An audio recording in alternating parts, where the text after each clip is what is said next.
Assalamualaikum warahmatullahi wabarakatuh.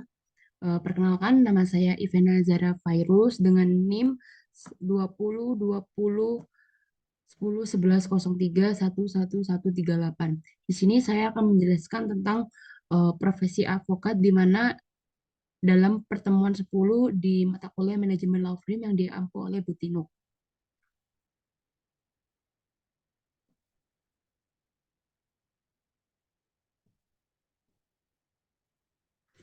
Jadi, profesi advokat itu adalah profesi luhur atau noble officium yang menunjang tinggi kehormatan, keberanian, komitmen, integritas, profesional, hukum, dan keadilan.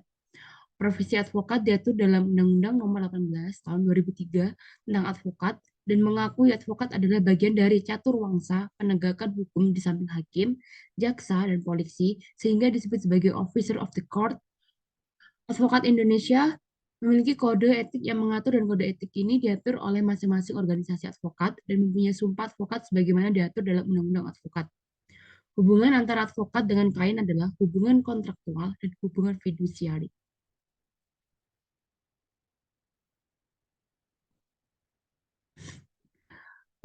Di dalam penjelasan kali ini saya akan mengangkat empat yang akan dibahas, yaitu topik pembahasannya. Yang pertama hak advokat, yang kedua tentang kewajiban advokat, yang ketiga tentang fungsi dan peran advokat, yang keempat tentang hal-hal penting yang berkaitan dengan advokat. Dan juga nanti mungkin ada tambahan topik. Yang pertama, hak advokat. Yang pertama yaitu hak advokat. Advokat berhak untuk secara bebas menjalankan tugas dan profesinya untuk membela perkara dengan tetap berpegang teguh pada kode etik dan peraturan perundang-undangan yang berlaku. Yang kedua, advokat berhak untuk mengeluarkan pendapat atau pernyataan dalam membela perkara di dalam sidang pengadilan dengan tetap berpegang pada kode etik dan peraturan perundang-undangan yang berlaku. Yang ketiga, advokat berhak memperoleh informasi, data, dan dokumen lainnya, baik dari internal pemerintah maupun pihak lain yang berkaitan dengan kepentingan perkara. Yang keempat, advokat berhak menerima honorarium atas jasa hukum. Kemudian ada kewajiban advokat. Advokat yang pertama, advokat harus tahu aturan hukum yang berlaku yang relevan terhadap kasus yang ditangani. Kemudian yang kedua, advokat wajib memberikan bantuan hukum secara cuma-cuma bagi yang tidak mampu. Yang ketiga, advokat harus mengetahui posisi hukum yang sudah jelas dan tegas. Yang keempat, advokat advokat harus mengetahui dasar-dasar dari hukum acara yang berlaku. Yang kelima, advokat harus mengetahui hukum asing yang relevan dan berlaku terhadap kasus yang ditangani. Yang keenam, advokat harus melakukan riset, investigasi, dan review yang reasonable tentang hukum yang berlaku terhadap kasus yang ditangani. Yang ketujuh, advokat wajib menjaga kepercayaan dan kerahasiaan klien dan tidak berada dalam konflik of interest. Kewajiban advokat secara detail diatur dalam Undang-Undang Advokat. Kewajiban advokat erat kaitannya dengan tugas-tugasnya sebagai advokat agar tidak terjadi malpraktek. Kemudian ada fungsi dan peran profesi advokat. Yang pertama untuk negara dan bangsa.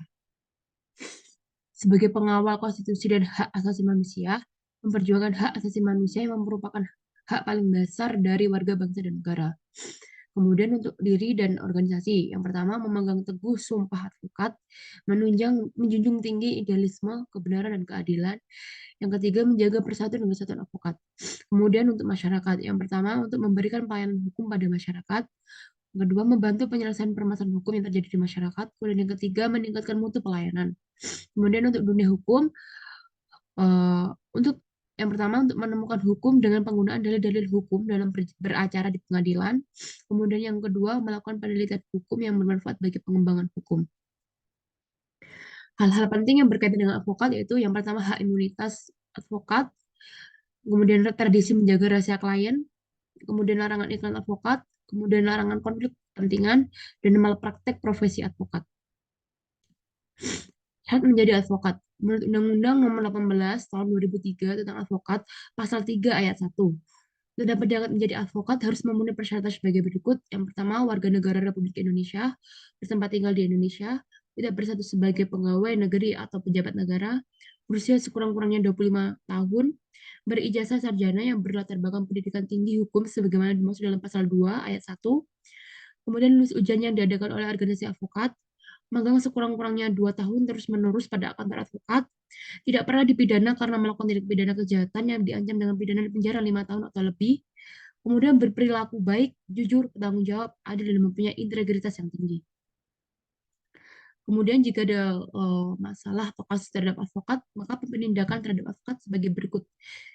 Yang pertama, tidak boleh menantarkan klien, perilaku tidak patut terhadap lawan atau rekan profesinya, perbuatan yang dan pernyataan yang tidak terhormat terhadap hukum, perundang-undangan, pengadilan, kemudian tingkah laku yang bertentangan dengan kewajiban, kehormatan, harkat, dan martabat profesi, kemudian melakukan pelanggaran terhadap peraturan perundang-undangan atau melakukan perbuatan tercela, kemudian melanggar sumpah atau janji advokat dan atau kode etik profesi advokat.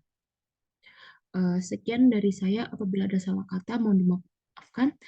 Terima kasih. Wassalamualaikum warahmatullahi wabarakatuh.